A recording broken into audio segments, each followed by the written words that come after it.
This is the My Child Will Thrive podcast, and I'm your host, Tara Hunkin, certified functional nutritional therapy practitioner and mother.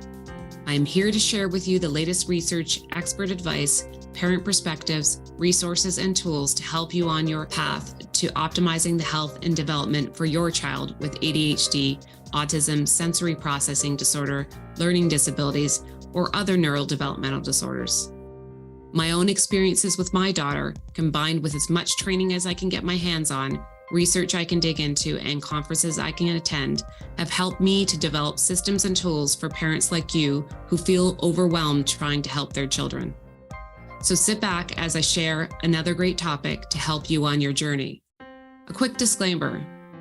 Please keep in mind that the information provided is for information and educational purposes only.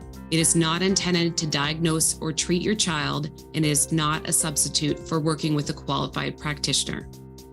This episode of the My Child Will Thrive podcast is brought to you by the Autism, ADHD, and Sensory Processing Disorder Summit. You can sign up for free to watch 10 days of expert interviews and masterclasses at www.mychildwillthrive.com/summit. Now on with the show. Hi, everyone. Welcome back to the My Child Will Thrive podcast. I am excited to have with me today Andrea Pollack. Andrea is a mom of two young adult children, a former lawyer in New York City, and an advocate for parents of autistic and other developmentally challenged children. When her autistic son was not thriving in school, Andrea left her 19-year law career to homeschool him. She later went on to earn her master's in education so she could most effectively help parents get swift and lasting results without years of trial and error. Now, with years of experience and research under her belt, Andrea is sharing her wisdom with the world through Autism Parent Solutions. And I'm really happy to have you here today on another episode of what we like to call the parent perspective, because as we know, parents that have been through these challenges with their children are hearing everybody's perspective on that journey with their child. It can be so helpful to others that are going through it right now. So you've been at this for quite a while. So you have quite a journey, I'm sure, to share with everybody here today. And so I thank you for taking the time to do that. Thank you so much for having me. It's a pleasure to be here. So let's start with that. You've been at this now for quite a while. So obviously with your child and now working with others. Can you go back to what it looked like for your child and when you started to realize that you were going to have to leave your career and take that big step to do that and also homeschool him when he wasn't thriving in school? Sure. Well, he was diagnosed, he was just over 2, and I continued to pursue my career at the time. And we did all the research, like all the parents, and tried to find a place where he could fit in. And he just was withdrawing further and further into himself. And I could see so much potential, but I couldn't access it. And I felt like he was showing me every way that he knew how that this was not working for him. And it felt like a big risk because I had no idea what I was doing, zero. But I thought, you know what, let's pull him out. Let's just connect and calm down because he has a very sensitive sensory system.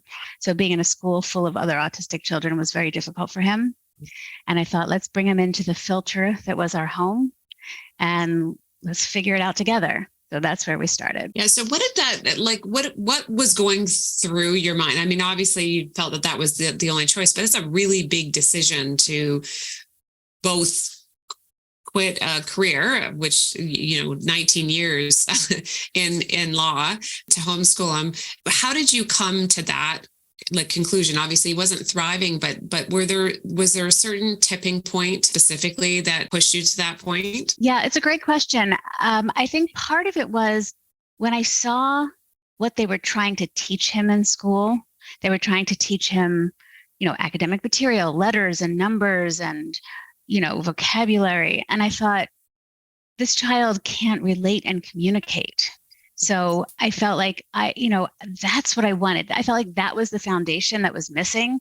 And the more we tried to push into him without that foundation, the more he was withdrawing. So I felt like, I had no idea that I was going to do it for 8 years when I started. I thought, let's just take a breather. Let's, get back on our feet, and then I didn't realize it was going to be so long. I just really felt like I just needed to connect with him, that we weren't connecting, that he wasn't connecting with anybody, and that it was so possible for him. So what were your first steps? Like once you now have him home and you're homeschooling, home something, whatever you want to call it. How did you decide what was the next thing you should be doing with him? It sounds like connection is that piece. Yes. Well, I did try to educate myself as best I could. I studied a bunch of the different therapies. He had been in ABA schools, and I learned about that. That wasn't really working for him, which I'm not saying that, it doesn't work for anyone, but it wasn't working for him in the way that it was being done. I did go and learn about the Sunrise program. I learned about RDI, floor time, and I just did the best I could to take the best from each of them. But mostly the relationship-based, therapies felt like what I was looking for. So I started there. And how did that feel to, like, in terms of workingness? So now you've gone from there's the mothering and then there's the therapy part. How did you bridge that gap between being a therapist versus a mother? Yeah, I'm so glad you asked that, because one of the big issues I do see today is that parents get advice from therapists, but therapy isn't parenting. And I decided, well, he was only 4.5 at the time, and I thought he needed parenting more than he needed therapy, which didn't mean he didn't need therapy. I got some occupational therapy for him and speech therapy, and I had other people coming in and helping me. I wasn't doing this all alone by any means. So the therapeutic piece was important, but I felt that my piece was more focused on the parenting piece and what I could, and creating that, social emotional foundation for him, upon which all of the learning would happen. Yeah. And so what did that look like? I mean, obviously there's conventional parenting wisdom in terms of like how you interact with your child and how you structure their day or do those things. But what did you do differently that, let's say, how you weren't raised or how you were taught to parent? Right. Well, the biggest change was I realized I needed to let him set the agenda, right? Parenting, the way I was raised, the way, generations of children were raised, where the parents controlled the children. And it became abundantly clear to me that no one was controlling this child. And nor was it the right idea. I needed to understand him. I needed to, part of connecting was allowing myself to connect, right? If you're always trying to control someone, their odds of them connecting are pretty small, right? So it was really about allowing him to set the agenda, following him, learning about him, understanding him, seeing where his needs were, instead of forcing our agenda on him, right? Kindergarten curriculum, I bought all the curricula out there to try to figure out what I should be teaching him. And, it said, this is what you should teach him. But if he wasn't interested, forcing him to try to learn something was not going to work out. So really following his lead, which was really so opposite of the way I had been raised, and really just checking in with myself about that all the time, because sometimes our tendency is to go back to habits, right? To try to make him do stuff. But that didn't work. It didn't create the bond that I wanted or that I thought would be most beneficial for his learning. Yeah. And so what changes did you see in him when you started to let him set the agenda with you? It took a while. Initially, he really was sort of repelling all intervention. It was, but he started to open up. He started to notice people in the room. He started to connect a little bit. One thing I remember, when you're talking about this, it raised this memory for me. He would walk over and he'd touch you with his elbow, right? And so it wasn't like a full-on connection, but it was like, I'll give you my elbow. He was a cuddly son, but that was different. But this was more like connecting, making some eye contact, showing interest in something that I was doing, allowing me to show interest in something he was doing. So little by little, those windows opened up, and we took advantage of those to try to build connection and interaction, because it was really the interaction that was missing. So how old would he have been at that stage when you started to see those changes? it took a good 6 months. We started, he was about 4.5.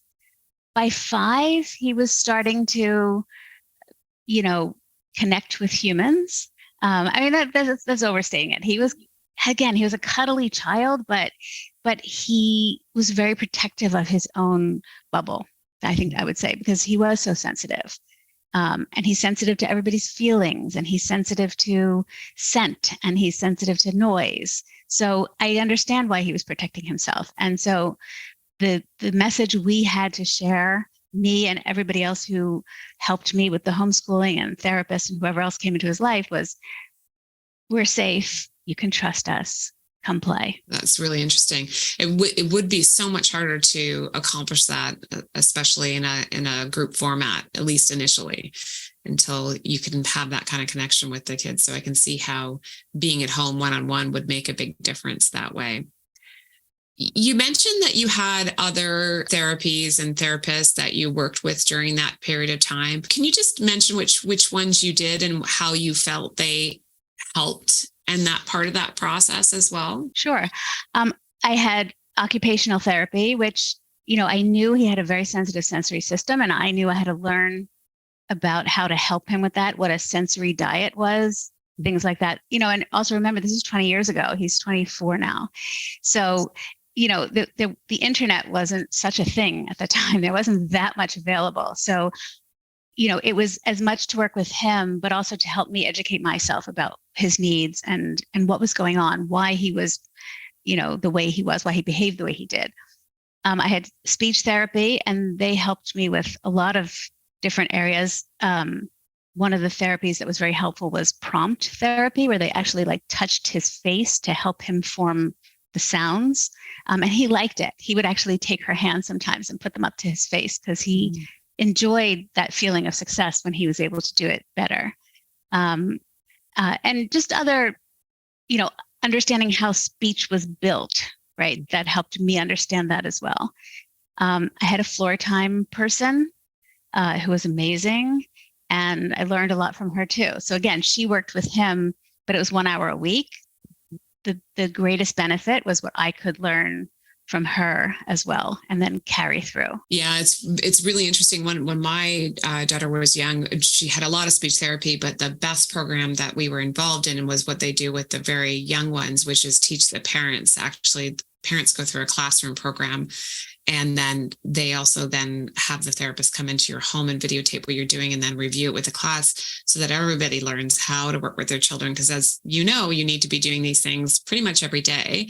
And if you can weave it into, as opposed to therapy, weave it into just how you interact with them, it has the biggest benefit in the end. So that goes back to what you were saying about not being a therapist and being focusing on the parenting and that parent relationship. But you can do that and weave some of when you understand what they're trying to accomplish into the day. Right. Well, the other piece of that is very important is, because it was all so new and different for me, I didn't trust my instincts at first.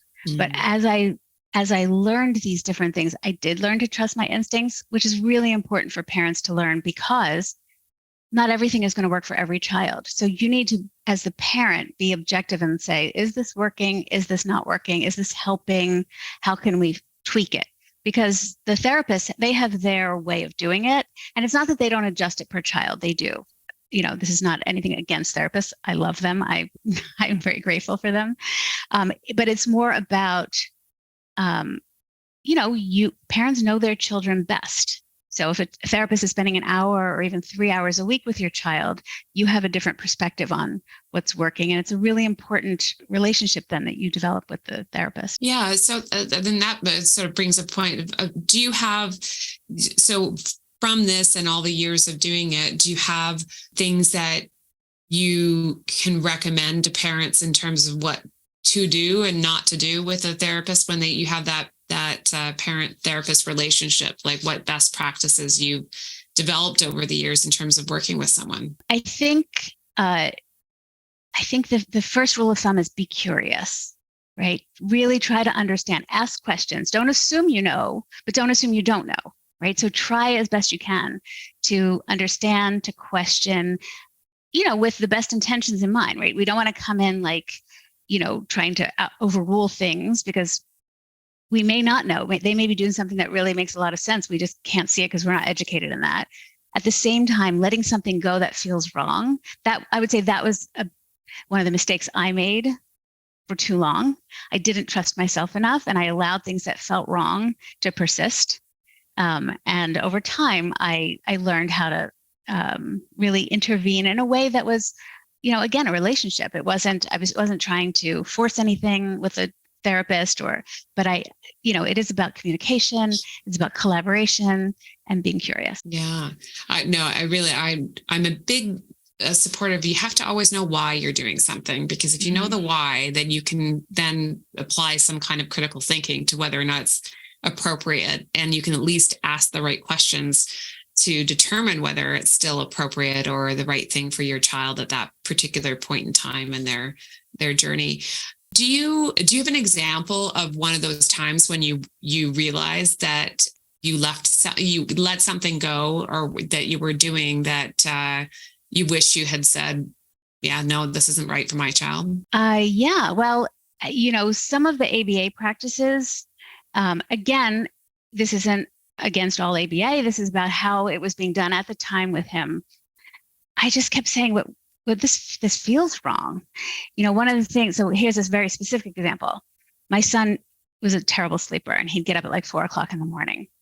And the school and the therapist, they had a program where they put photographs of his toys in a book.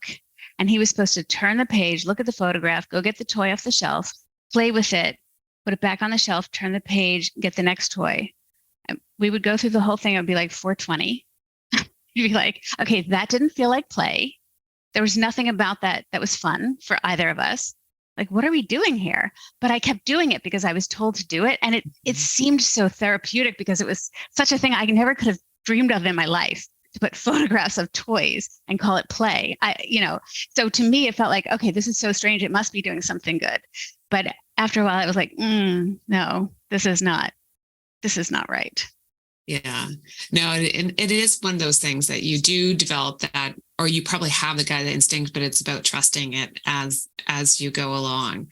Yeah. So, I mean, a lot of our kids have a lot of challenging behaviors, and I know that what did you learn along the way about how to manage those challenging behaviors with your child as they came up, because you were doing all this at home, not by yourself, but directly, really by yourself? I would say the biggest area was, what I realized over time was that when the challenging behavior arose, it's because I created an expectation that was too far above what he could do. Mm-hmm. So I was not setting him up for success, right? So instead of it being the challenging behavior that initiated with him, that he was somehow choosing to misbehave in a way, I realized that when I set the boundaries in the wrong place, this is where things would break down, because everything that fell between what he could accomplish and the boundary I set that was too high was dysregulation. Everything between those two spots. Yeah, it is. It's that frustration that they're not able to always articulate. Even at older ages, some of our kids, it's really hard for them to express themselves. So in an appropriate way. So if we do set those high expectations and they feel like they're failing all the time, it is really tough. Right. And again, it's not about not having high hopes in the end. It's about building up the abilities in increments that they can tolerate, right? Having a high expectation when they're nowhere near that is just bound to fail, and everybody's going to end up frustrated. Yeah. And my son had very little language, so he really couldn't express himself in ways that I understood at first. But once I paid closer attention, I really did understand everything. It was really, you could see it. And then I started to see, oh, wait, hold on. I think that's on me. I think I required too much of him, and he burnt out before he got to the finish line. And that's where the behavior came in. So your progress, so with your son over time, so you've gotten to the point where that he's around 5, you started to crack the code in terms of how to connect with him. Where did you go from there? It was a very slow process. it was a tremendous amount of trial and error. Like I said, we did it for 8 years, which is why ultimately I decided to do this with other parents, because I realized you figure it out in the end, but I could spare people a lot of that trial and error. So we did try then to introduce academic curriculum, but in a very play-based way, and let him again lead the way, which doesn't mean that I always tried to draw the line right outside of his comfort zone, right? I wanted to keep him growing. This wasn't about, keeping him from ever being uncomfortable, but it was about trying to learn how to build it, again, like I said, in increments that he could tolerate, which I wasn't always successful at. And, then he would have periods of either regression or slow growth. And there were things going on in his body at the time that we also had to pay attention to. And so I know this is a very long and windy answer to, we just took it one step at a time and tried to build on what we had. Yeah. So what did you, like you said, over time, you figured it out. So what does that look like? Well, I have 2 questions, but the first one is, so what does that look like now? So because you went through all these different trials and errors, now when you work with parents, what do you tell them about in terms of, I believe you have a framework that you help them with in terms of how to make those decisions so they don't have to go through all those trials and errors with their kids. So how do you do that with parents? So the first thing I do is I just teach them a set of strategies and perspectives, a very small group of those. Because what I realized when I studied all the different therapies, as different as they all were, they had certain fundamental commonalities, right? So for example, you have to pay attention to regulation, right? And self-regulation is a skill we need to build. But we also have to model self-regulation. So that's like the first thing we start with, right? We talk about how to set them up for success. This whole process of how to figure out where their boundary is and how to set the next boundary just above that so that we're not setting them up for failure. Mm-hmm. We talk about we pay attention to the sensory needs and issues. We talk about getting their buy-in, right? Not forcing our agenda on them, how to get their buy-in so that it makes things easier, right? It makes things more smooth. And we talk about modeling and teaching flexibility, which is a big issue with our kids. And so it's a very few things, but those things crop up in every instance of challenging behavior. So it's about noticing those. It's about learning how to set those boundaries. But also, really importantly, it's about understanding your underlying beliefs and perspectives, because those are the things that drive our behavior as parents, right? So an example is, if you believe your child is doing something on purpose, you get angry and frustrated. If you can learn to look at it as something that actually they didn't do that on purpose, there was an issue, there was a skill they were lacking in the moment, even if it was something they could do yesterday. Today, there was something interfering with their ability to do it. It changes how you approach it. You can approach them more with help and support rather than frustration and criticism. Does that make sense? Totally. Yeah. I mean, perspective is everything when you're dealing with those situations where everybody can get a little frustrated. It's very hard to see your own blind spots. So that's how, when I work with parents, so they'll tell me a story and I'll say, so what I'm hearing in this as we're talking is, it sounds like you believe that he pooped his pants on purpose. Yeah, well, he was playing and he decided not to go and then it didn't have time. And okay, well, let's look at this in a bunch of different ways. And after we talk about it a while, do you still want to believe that? And you're allowed to still believe that, right? This isn't about telling you how to think or what to, right? You're allowed to have all your feelings and I want you to feel all your feelings. But is that belief, is it true? And is it serving you? So the parents' underlying beliefs have a big part to play in how we execute the strategies. That makes a lot of sense. So in what ways do you work with parents these days? Do you do that one-on-one or in group formats, or how do you do that? It's both. I do have a group format. It's a 12-week program, and there is some educational material that they have access to and they have ongoing access to. They can listen to it as many times as they like. Then we have small group coaching sessions, which parents really love because they not only can ask their own questions, they can ask any question. No questions are off limits, but you learn a lot from what other parents ask, things you didn't think to ask, or things that like you had the same issue and it cropped up in a different way with a different parent. But because, we talk about how to work through the framework with that issue, they learn to apply it to themselves, right? And the more times we apply these things, the more they see them applied, the easier it is for them to learn to apply them. And then in addition, there are some one-on-one sessions as well, because there are some things that we don't want to share in a group, and I totally appreciate that. So that enables people to share more intimate things if they want to, and also to set specific goals for specific children. So it's one program it's a combination of all three of those things. Oh, that's wonderful. That sounds like a very supportive way to go about doing it. Can you tell us more about how your son is doing now and what he's up to and how this all served him in terms of that approach? Sure. He's 24. He's still going to a school-like program, but it's really job readiness and job training. He's in the higher needs category of individuals, although that's mostly because his speech is somewhat limited. His behavior, we don't have to talk about behavior. There's not really behavior, right? And what I will say is, he is that kid who everyone falls in love with, like immediately and deeply, which I think, really came from focusing on the relationship, the trust, following him. That was what he needed to become that person, which is a good skill to have when you have high needs, right? That Absolutely. People really like you.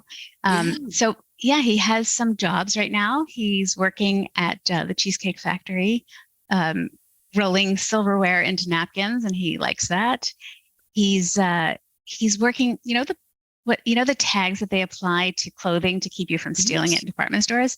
Well, it turns out, who thought about this, but there's a place that actually makes those. And then the stores return all the stuff, and it all needs to be disconnected and sorted and all of that stuff. And he's like a genius at that. He's like better than they're like, his attention is unbelievable. He's fast, he's efficient, and he loves it. So he feels good about that job. And he's getting other job training as well.